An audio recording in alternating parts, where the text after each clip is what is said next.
Quer aprender mais da Palavra de Deus? Nós da 5 Pontos selecionamos a dedo os melhores livros de teologia, para te ajudar a conhecer mais de Deus e ser melhor equipado na caminhada cristã. Temos diversos livros, todos separados por temas, para você não precisar ficar horas procurando um livro sobre o assunto que te interessa.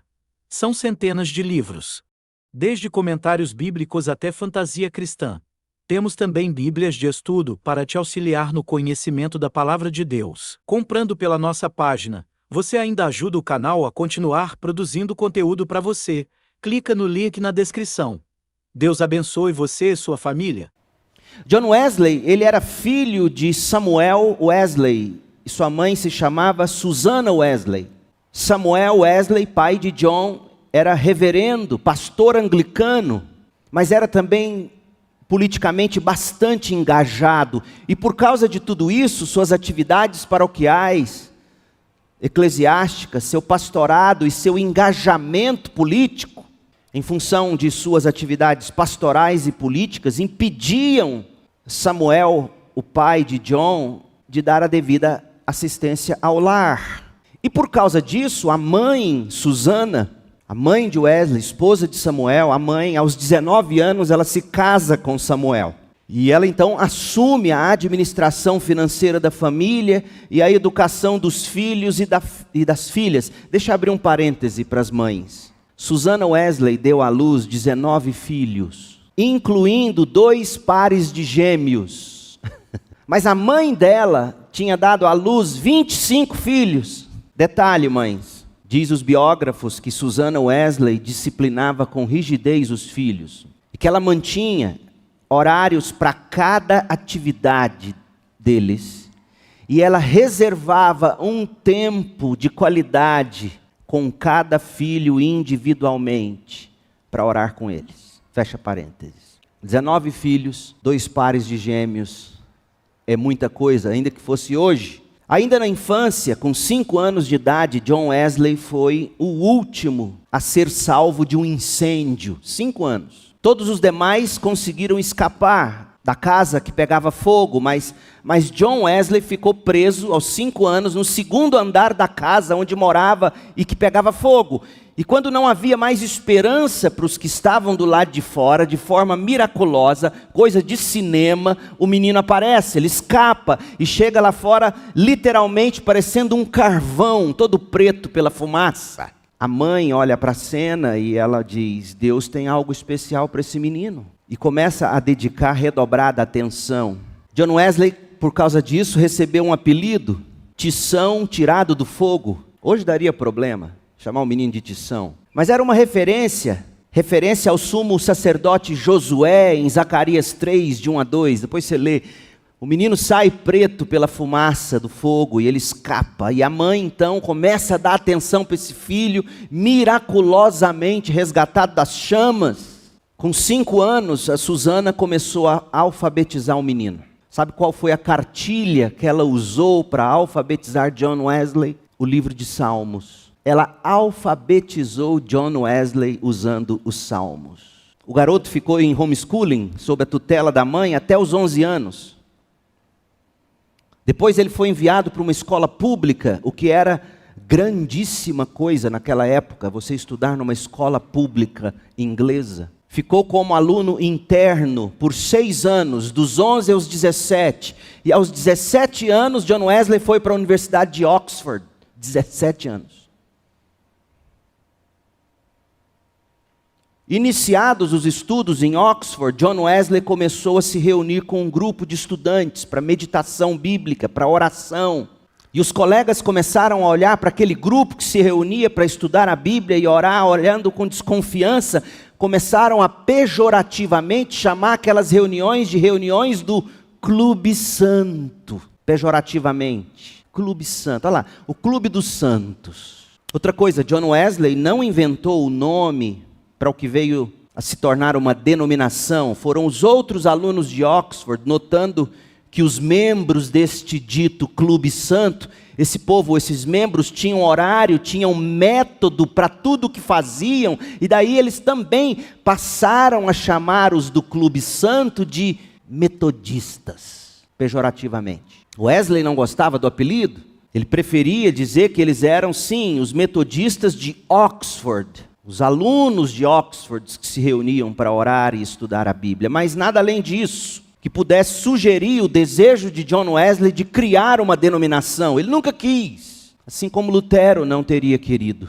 Só que tamanha era a dedicação e tamanha era a piedade deste clube santo, que partindo do clube de alunos da Universidade de Oxford, liderado pelo irmão Charles e pelo irmão John Wesley, os dois Wesleys, eles começam, eles próprios, os dois e mais alguns do grupo, a fazer visitas a presídios, porque estavam abarrotados de criminosos, fruto de todas as questões sociais do momento, e eles fazem visitas evangelísticas e pregam entre os presos. John Wesley graduou-se em teologia em Oxford, foi consagrado ao ministério da pregação da palavra em 1724, com 21 anos, e se tornou auxiliar do pai na congregação da igreja anglicana, onde o pai era pastor. Então agora ele já era pastor auxiliar do pai, pregando em algumas ocasiões, substituindo o pai no púlpito.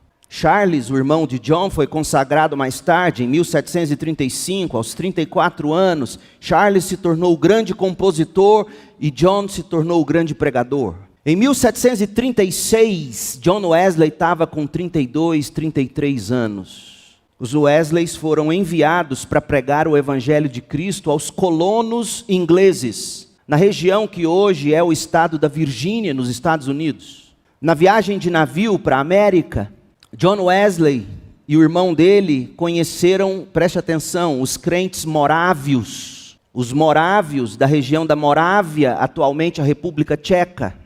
E eles ficaram impressionados ao ouvirem o canto congregacional entoado no navio durante a viagem para a América. Isso marcou tanto. E aí eles passaram a ser influenciados pelo congregacionalista Isaac Watts, que é outro grande compositor. Hinos de Watts, hinos congregacionais cantados pelos morávios, encantou os Wesleys. Ali mesmo no navio, John Wesley começou a traduzir alguns hinos alemães para a língua inglesa. E esses hinos, essa coleção de hinos foi publicada em 1737 com o nome Uma Coleção de Salmos e Hinos, foi publicada em Boston, em Charlestown. Chegando aos Estados Unidos para serem ali missionários, o irmão Charles Wesley, ele ficou doente e no mesmo ano ele volta para casa debilitado, ele não tinha condições de continuar no campo missionário. John Wesley permaneceu, mas não viu frutos, não viu conversões, e logo ele segue o rastro do irmão, ele volta para a Inglaterra, no ano seguinte, a sua chegada nos Estados Unidos, ele volta em 1738, e na viagem de retorno, o navio atravessa uma tempestade. E John Wesley, como todo bom crente daquela época, mantinha um diário no qual ele anotava todas as suas experiências, angústias, insights. Dentre as coisas que Wesley escreveu nesse diário, na volta da América para a Inglaterra, ele expressou em palavras a angústia que ele sentia na alma, e deixe-me destacar a seguinte frase, abre aspas, escute bem, eu fui à América evangelizar os índios, mas quem me converterá? Eu fui à América evangelizar os índios, mas quem me converterá? Isto mesmo, gente, John Wesley, apesar de tudo e de tanta coisa, ainda não era convertido. Convencido, bem intencionado, mas não convertido. Durante a travessia do Oceano Atlântico, voltando ao lar em Londres, John Wesley ficou profundamente impressionado com um grupo de crianças e de adultos morávios de novo, que durante a grande tempestade, através da qual o navio singrava os mares, o que esses meninos, o que essas crianças, o que esse povo morávio, crente fazia? Eles cantavam hinos, eles cantavam louvores ao Senhor Deus. E Wesley com medo de morrer. Mas ele estava testemunhando a fé daquelas pessoas em face do risco de perecerem todos no naufrágio, morrendo de medo. E por que ele tinha medo de morrer? Porque ele dizia a si mesmo que Deus não poderia justificá-lo por causa de seus tantos pecados. E era por isso que, constantemente, desde a tenra idade, Wesley temia a morte. Wesley chegou à Inglaterra em 1738, de volta a Londres. Ele foi convidado para uma reunião de culto e de estudo bíblico dos morávios. Era 24 de maio de 1738. Ele foi ao encontro do grupo, pequeno grupo, mas ele próprio relatou que ele foi, mas foi bastante a contragosto. Mas foi.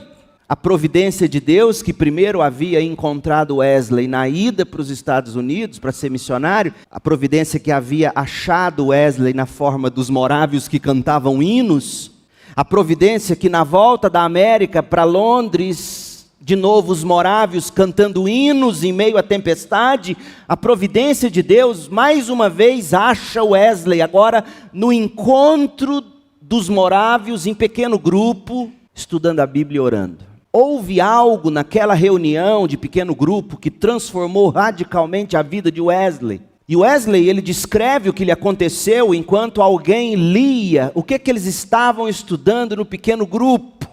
Eles estavam lendo, preste atenção, o prefácio de Martinho Lutero ao comentário dele na carta aos Romanos. Sim, depois, hoje não, agora não, mas à tarde você vai dar um Google, prefácio de Lutero, carta aos Romanos. Está lá, traduzido, em várias traduções em português. Leia aquele prefácio.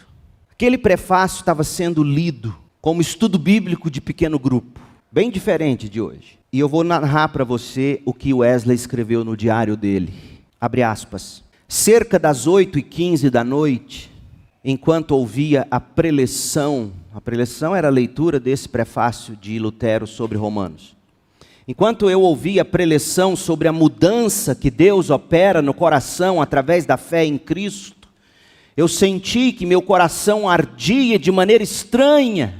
Senti que em verdade eu passara finalmente a confiar somente em Cristo para a salvação e que uma certeza me foi dada de que Cristo havia tirado meus pecados e que me havia salvado da lei do pecado e da morte. Comecei a orar com todo o meu poder por aqueles que me haviam perseguido e insultado lá na América.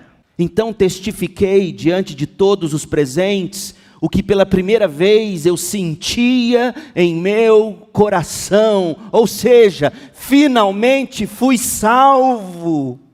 Após a conversão e subsequente ministério, estima-se que Wesley viveu 50 anos depois da conversão dele. Ele morreu com 88. Nos 50 anos seguintes, até a morte dele, aos 88 anos, Wesley pregou, façam as contas, Wesley pregou em média 3 sermões por dia. A maior parte ao ar livre, faça as contas, 50 anos equivale a 18.262 dias. Multiplique 18.262 dias por 3 sermões por dia. O resultado é que Wesley, nos próximos 50 anos da vida dele até o fim, ele pregou aproximadamente 54.788 sermões. Relata-se que houve uma ocasião em que Wesley pregou ao mesmo tempo, em ar livre, para aproximadamente 14.000 pessoas do gogó. Não tinha microfone, headset, lapela. Ao ar livre, 14.000 pessoas ouvindo a voz do Evangelho. Durante o ministério de Wesley, milhares de vidas saíram da condenação e da miséria do pecado, abandonaram a imoralidade. E preste atenção, porque esse foi um dos grandes legados dos Wesleys. Os convertidos a Cristo passaram a cantar a fé em Cristo, nas palavras dos hinos compostos por eles. Influenciados melodicamente pela boa música de Handel e Bach. Eu fico olhando os cânticos contemporâneos, no que se baseiam. Meu Deus do céu, é literalmente um baseado. Eles deram uma linguagem para o cântico congregacional. Os 2 irmãos Wesley. E agora, mamães, escuta o que eu vou dizer para você que acha que a maternidade é diminuição da sua pessoa. Esses homens que fizeram tanto, não se esqueçam, foram os filhos da dona Susana.